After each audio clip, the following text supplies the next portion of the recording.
Hello, this is Ludwig Kitzman for Games Radar, and I'm joined by Lucas Sullivan. What is up? We are going over the latest Warcraft trailer. This is the first full trailer for the Warcraft movie directed by Duncan Jones and coming from Legendary and Universal Pictures.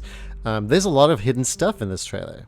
Yeah, it is packed pretty tight with lore. A lot of it taking place before the first Warcraft game. So even if you've played all the games, a lot of this can go over your head.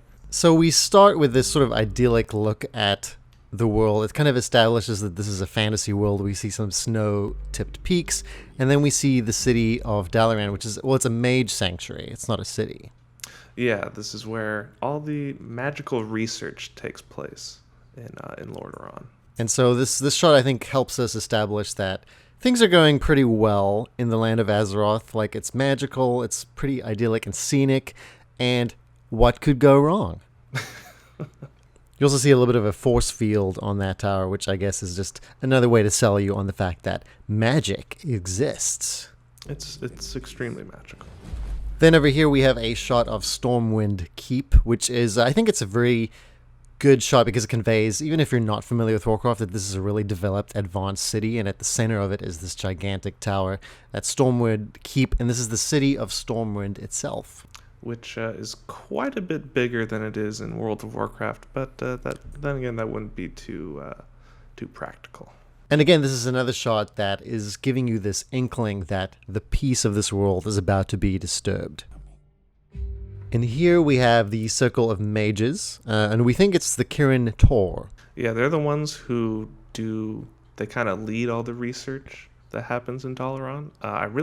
I'm curious to know what this guy was in such a hurry to tell them about. He's got to deliver the news. He's got to say, listen, there are orcs showing up.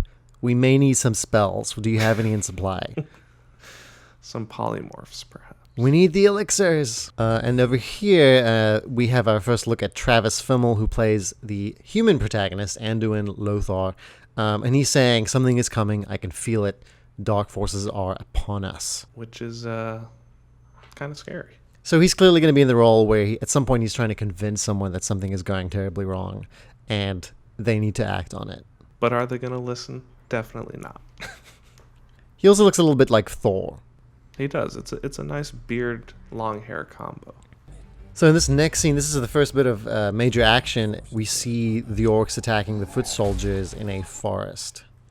And I've never known orcs to hang out in trees and jump down on soldiers, but hey, they're just coming up with new tactics every day.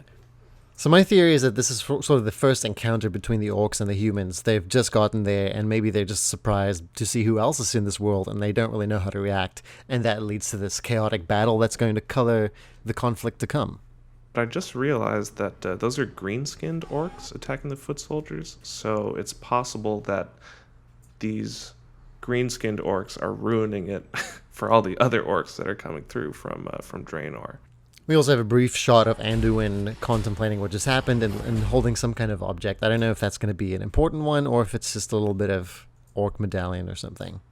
Someone who is not happy about the events in Azeroth are King Lane Rin, who is played by Dominic Cooper. He has some issues with orcs. He's kind of a hater. He's a little bit of a racist. He seems very set in his ways about going to war against the orcs, which, you know, there's always one of these kinds of villains in these kinds of stories.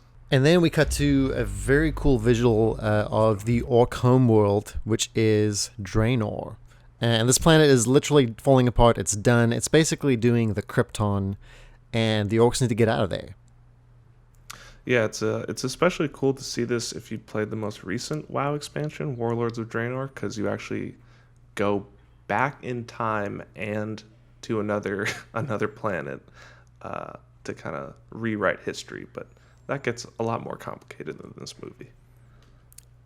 Yeah, it has a very eerie look to it. It's very, very different from the Azeroth we see. I think that's the contrast is very deliberate. And we also see Durotan, who is played by Toby Kebbell for the first time. Now, he is going to be one of the major characters in the movie, and he's basically one of the point of view characters. That's what I'm getting from this trailer on why the orcs are leaving their home planet and why they don't really have a choice about it. And as you can see here, they're arriving. It looks like the Amber Hills of Westfall, which is pretty close to the capital of Stormwind.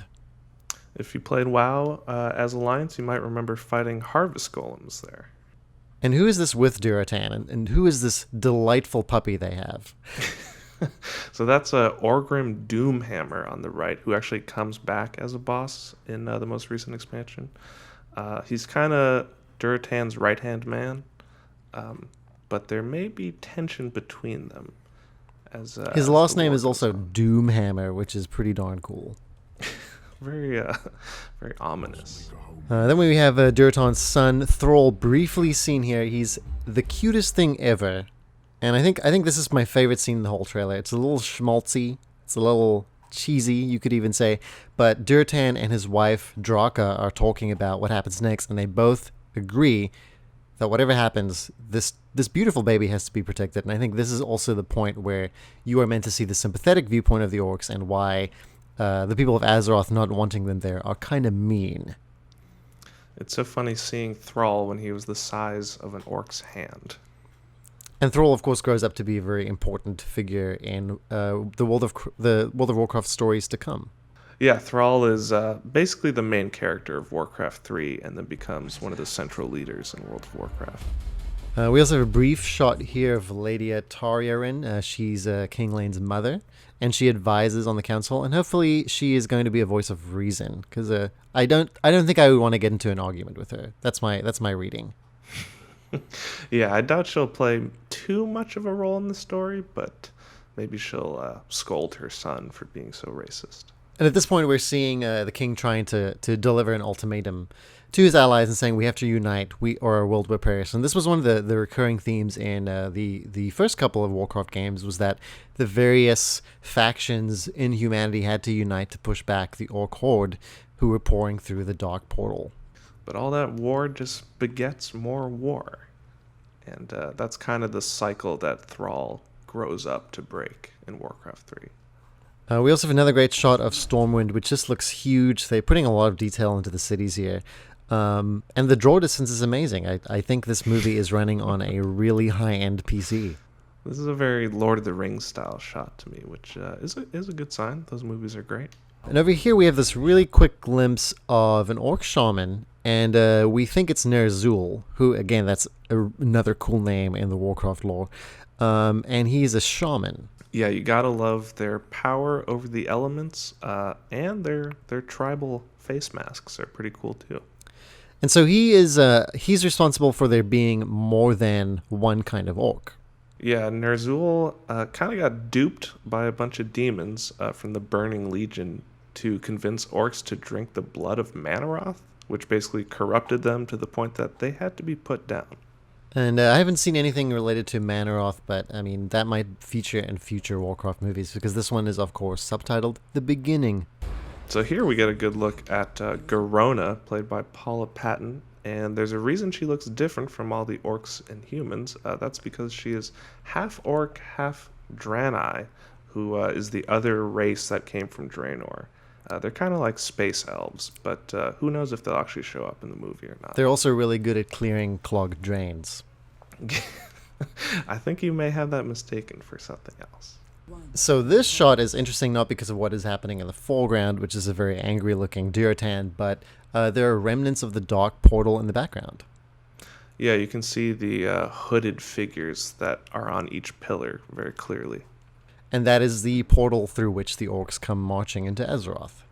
Finally, Orgrim gets to say something in this trailer over here, and he is saying, for orcs, there's no other way but war, but in the background, again, we see what looks like the Swamp of Sorrows. Yeah, and clearly someone's building a base from scratch here, sending peons to cut down trees, build them barracks. You know how it goes. And in this next shot, there's a lot of environmental shots in this trailer, as you can tell. This one, we think it's Loch Modan, but we're not really sure because it's not huge. None of the structures here look massive, but they could be in an early stage of development because the movie takes place before most of the games. Alright, here's a bit of mystery. A mystery inside a movie trailer. Can you imagine? This is Ryan Robbins, and he's playing one of the few roles, and I looked this up, one of the few roles that has not been announced for the Warcraft movie, and they're being deliberately secretive about it. He is one of the jerks in the movie, though. He's saying orcs should all be destroyed, and he looks pretty adamant about it. So I'm thinking he may be someone who steps into a villainous role, if not in this movie, but perhaps in movies afterward. Maybe when that orc throws a horse, it lands on him. Okay, and in this shot, we see another prominent orc. This is Gul'dan. Gul'dan is one of the bigger villains in Warcraft lore. He basically sold out the orcs to the demon lord Kil'jaeden in exchange for dark power, dark magics. He's actually the first orc warlock, so he kicked off a bunch of really bad events with the Burning Legion. And the Burning Legion, of course, was a very prominent story in Warcraft 3, Reign of Chaos. And they're about to come back in World of Warcraft Legion. Back for the second time after that Burning Crusade expansion. Here we have a shot that's not perhaps so interesting for its lore, but just because we're trying to figure out where it fits into the movie, it looks like a funeral.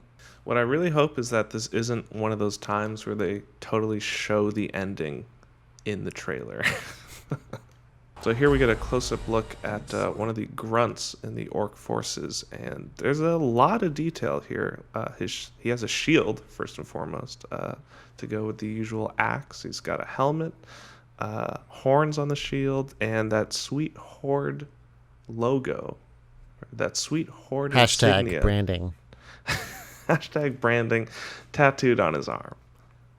And in this next scene, I think there's a pretty large significance to the fact that there are two different kinds of orcs fighting each other here. Yeah, so basically when the orcs were in Draenor, they had tan skin or brown skin. But when they came into contact with the fel magic, which Gul'dan practices in, that's what ended up turning their skin green.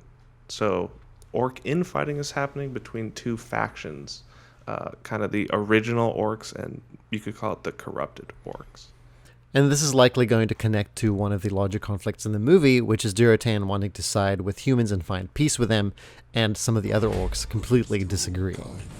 Here we see another good shot of little baby Thrall. He's about to be sent away, though, by his mother Draka, who we get a good look at in the next few shots. And she is Durotan's wife and Thrall's mother, clearly upset by what's happening here. The shot is also really good for showing how good the makeup and special effects are in this film. Like, you can still see a lot of character coming through, despite the fact that the person we're looking at is not meant to be human. And finally, we get to see Durotan wearing his wolf's head garb, which is the symbol of his leadership over the Frostwolf clan. The Frostwolf clan is also another major player in Warcraft lore. Yeah, I'm going to guess that this is just before a massive fight scene. There's probably a "we can do this" speech right before it as well. So as you see the armies of the humans and the orcs charge at each other, you can get a good shot of some of their weaponry. And if you look in the very back, you can see that classic red tower that in Warcraft 3 you could use to defend your base. I never built enough of those ever. If you built some of those, you should probably build some more.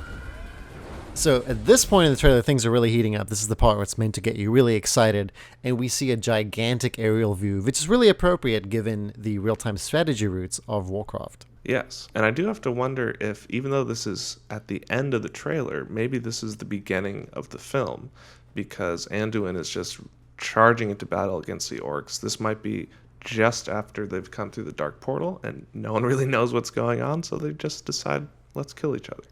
And here we see some of the real-time strategy rules at play, where two grunts are about to get bad news. They're about to be attacked by a griffin.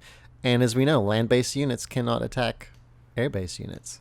They just have to sit there and take it, pretty much.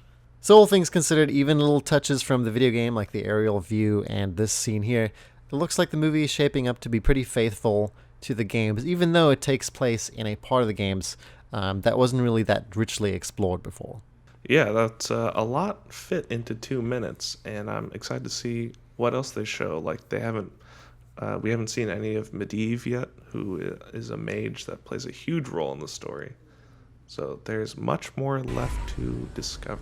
And we might even get another trailer before the movie comes out in June 2016. But yeah, until then, keep your eyes on GamesRadar.com for more Warcraft movie coverage. That was a pretty sweet video, right? If you want to see more, go to Games Radar's YouTube page over here. Or if you want to read, maybe up your game a little bit, go to GamesRadar.com.